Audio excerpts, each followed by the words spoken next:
Plus de 20 000 visiteurs ont fait le déplacement cette année pour la foire de Bourail. Pour cette 45e édition, le rendez-vous des broussards a largement répondu aux attentes. Traditionnel lancer de claquettes, dégustation de viande, concours d'élevage, bûcheronnage, courses de stock, entre autres. Sur place, la province sud y tenait pas moins de 23 stands pour les petits et les plus grands. Des stands dédiés à l'environnement, au développement économique et social, à l'animation des territoires et à l'agriculture bien sûr. L'occasion de présenter les différents services de la province et de rappeler le soutien de la collectivité au monde agricole, alors que celui-ci traverse actuellement des difficultés. On a, au travers du DISPAP, qui est notre code des aides à l'agriculture, tout un éventail de mesures qui permettent d'aider les agriculteurs à se diversifier, à monter en technologie.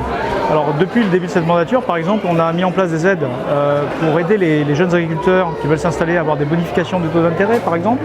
On a mis en place des aides ciblées pour les équipements innovateurs en matière d'économie d'eau. On est en permanence en réflexion pour trouver des nouvelles actions pour orienter la production. Donc, on maintient notre soutien indéfectible à l'agriculture pour aider l'investissement.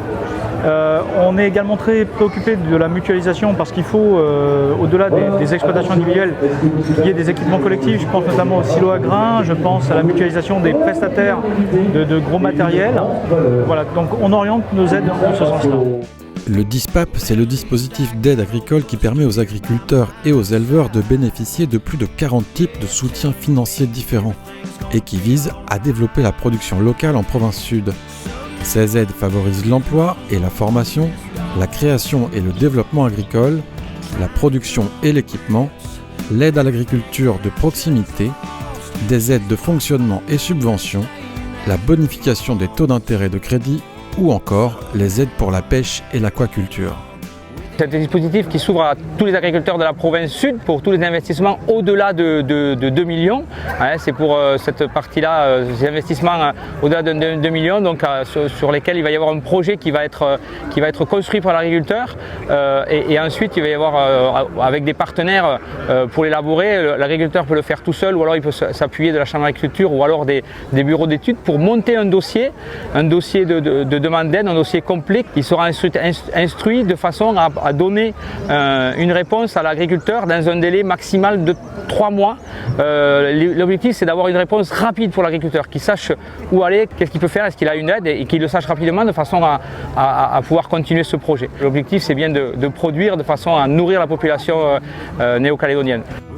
L'augmentation du prix du pétrole ou encore celle des intrants auxquels font face les producteurs en cette période pénalise fortement certains secteurs et plus particulièrement la filière porcine.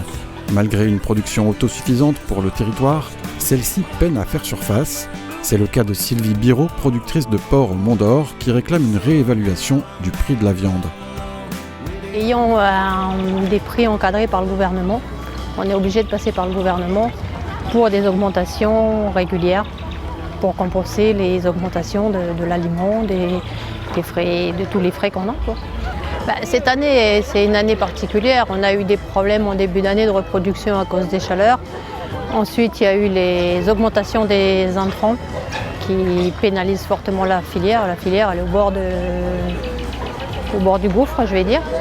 Donc, on est en train de négocier des augmentations avec le gouvernement pour qu'on puisse maintenir les élevages la tête hors de l'eau. Donc, uniquement pour les maintenir la tête hors de l'eau, il ne faut pas que les exploitations ferment. Pour soutenir la filière porcine et pour aider l'ensemble de la production agricole à faire face à ces augmentations de matières premières, la province sud a débloqué 40 millions de francs à travers l'aide au transport. Un soutien important qui permettra de maintenir une agriculture performante, créatrice d'emplois et de valeur ajoutée.